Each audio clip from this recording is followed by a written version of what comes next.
Throughout time, humanity has been looking for ways to entertain themselves as they go on through this journey called life, from ancient mythos that inspire us to go beyond and reach our potential, to divine comedies that help us understand the human condition. But that's all old stuff relegated to the corners of the past. Sure, they may be classics, but do you really think my audience actually cares about that stuff?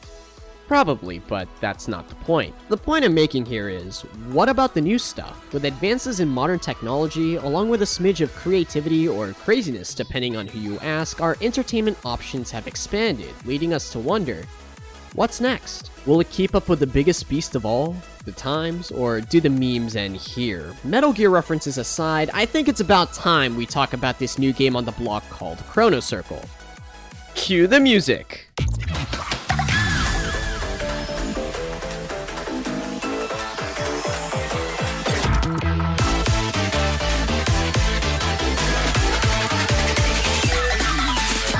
In Miro's second foray into the rhythm game genre, it was officially released on December 2021, with playtesting in Japan occurring only a mere 6 months before the official release. Onto the actual game though, I describe it as a fanfic where a washing machine and a jet turbine love each other very much, and as a result, a clock is carried in by a stork into an arcade near you. Aside from the cab's rather unique design, the game does boast some pretty interesting credentials, as Andamiro was behind classics like Ticketman and Paw Patrol. And no, I haven't heard of Pump It Up. Is that some kid's play center? That being said, you might be more or less wondering, how do you play the game? To answer that question, the overall goal of the game is to pass the song by filling up the gauge to 80%, as is the standard in like 6 different rhythm games. However, the gameplay is divided into 2 distinct playstyles. The first playstyle involves the outer circle composed of 12 buttons, with the notes unfortunately named tick and tock coming out of the center, requiring you to tap these notes with the corresponding button a la My My. However, in addition to tapping buttons, there are notes that'll require you to spin the controller in a manner similar to Waka. These notes include drive notes, which has you rotating the controller along the note's path, and the spin note, which is self-explanatory. Just spin it in the direction it tells you. The second playstyle, however, adopts a different approach, one that more or less resembles our favorite circle-clicking rhythm game Osu, with your tap and hold notes along with the notes slash and knock, using the clock hands as your judgment line. During actual gameplay, both playstyles would go on to transition between each other, leading to clips such as this.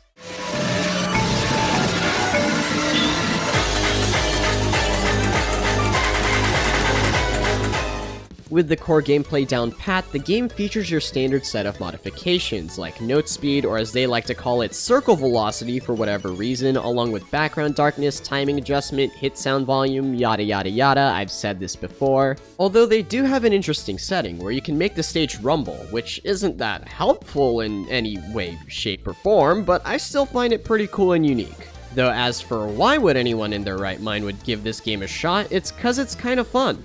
Surprisingly. You see, when I initially heard about the game while it was still in Japan, I was about ready to clown on it being a blatant cash grab, but the initial reports not really helping its case. But then when I actually got to playing, I was pleasantly surprised by how much I enjoyed it. We already went over how wacky the game can get with its 2 distinct playstyles, but the game offers another perfectly good, reason to spend some of that hard-earned money. And by that, I mean the game has a really well-rounded soundtrack. Talents from Hardcore Tano C make an appearance in this game, like Red Eliche and this entire list of handsome gentlemen right here. We also got names such as Naoki Maeda, who is responsible for some of DDR's most iconic songs. Emphasis on was, since he left Konami in 2013 and worked for Capcom on this game called Crossbeats, which is, yeah. There's also a decent amount of copyrighted K-pop in there with songs from the Pump It Up series, cause you know why, and because you're a dirty weeb, you'll still find your standard anime and Vocaloid songs in case you're one of the few people where K-pop doesn't suit your thing. They also have a wide variety of songs that you might recognize from other rhythm games, such as Sussy Taiko, everyone's first rhythm game, and Sound Voltex Pocket Edition. But I will say that you should definitely not sleep on the originals, cause they're bangers worthy of being played at your next workout and or funeral. That being said, the game also has actual lore, as if I needed a legitimate reason to play this game, but hey, at least they took the time out of their day to give us some justification for playing a glorified clock.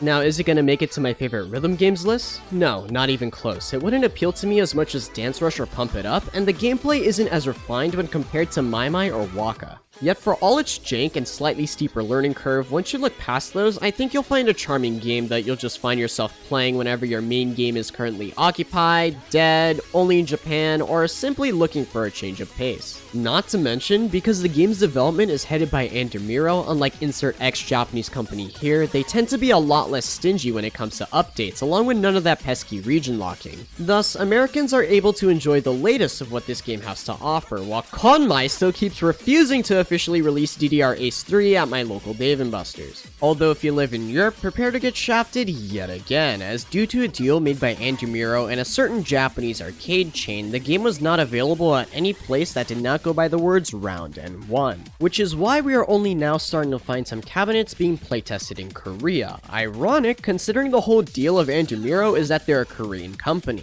It's also a little weird, considering how historically Andamiro was a lot less hesitant to enter into foreign markets compared to its Japanese counterparts, as seen with the dominance of Pump It Up in places like South America. But hey, maybe there is hope after all, with Round 1 attempting to expand into the European markets, starting with a store in Moscow! Well, isn't that unfortunate? At the very least, they were nice enough to upload the charts on YouTube. That's gotta be worth something, right? Right? Anyways, while the European rhythm gamers are huffing copium across the pond, allow me to tell you a few things that you should probably know about the game before jumping right in. The game uses the AM Pass, and this time there's no website shenanigans going on. Registering a new account is seamless with just the tap of a card. Alternatively, if you don't play Pump or your local arcade still sells AM passes for $12, you can just scan a QR code and create an account that way. You will then be prompted to pick either Standard Mode or, for an extra credit, Advanced, which will give you 4 songs and a 20% boost in level gauge. Wow, that is not worth it. You know what? Just play Standard Mode. With your account, you'll also get access to a global leaderboard system. That only spans the US, Japan, and maybe Korea, depending on how long college wants to delay this video's release. Although I think this pales in comparison to what is clearly the best reason for making an account, in that you essentially get to play the game's built-in dating sim. And no, I am not kidding, they've basically built their unlock system to be a dating sim. The way it works is that certain songs are tied to a certain character, and each of these songs have a level gauge to fill up. Grind these songs until the gauge reaches 100% and you'll gain friendship. Yet enough of these friendship points, and instead of getting a special CG of your waifu telling you that she'll love and cherish you for all eternity, you get the honor of unlocking more songs and cosmetics to be purchased with in-game points. Fair warning though, it's a bit of a doozy and prepare yourself for a little grinding, but hey, what are you gonna do? Play Mai? Haha, yeah, keep dreaming bud, I am too. But in the meantime, surrender to your waifu. In any case, Chrono Circle is definitely one of the more interesting games to come out of the genre this past year, with its unique dynamic gameplay along with a soundtrack that features legendary Japanese artists and songs that can appeal to the K-pop fandom. Couple that with a pretty cabinet and cute anime girls, the game definitely has some potential to replace what we've lost. Not only has Chrono Circle been getting constant support, a dedicated community of players have been starting to form around this game, which means it's doing something right. While it may not be the game that I'll be going to first whenever I go to a round 1, writing the script has definitely made me want to go back and pick it up again, despite the potential grind I'm gonna put myself through with the whole dating sim mechanic and all. But you can also probably figure out pretty quickly whose friendship I'm gonna be maxing out first, because that's totally how friendships work, guys. Regardless, with the game being fairly new, it'll be a bit hard to say whether or not this game will become a staple of the genre or something left to be forgotten, and so we will watch your career with great interest. That's about all I gotta say for this video, so now I'm gonna go take my leave and plan a trip to play some Chrono Circle right now. Thank you guys so much for watching, and I'll see you in the next one. Peace.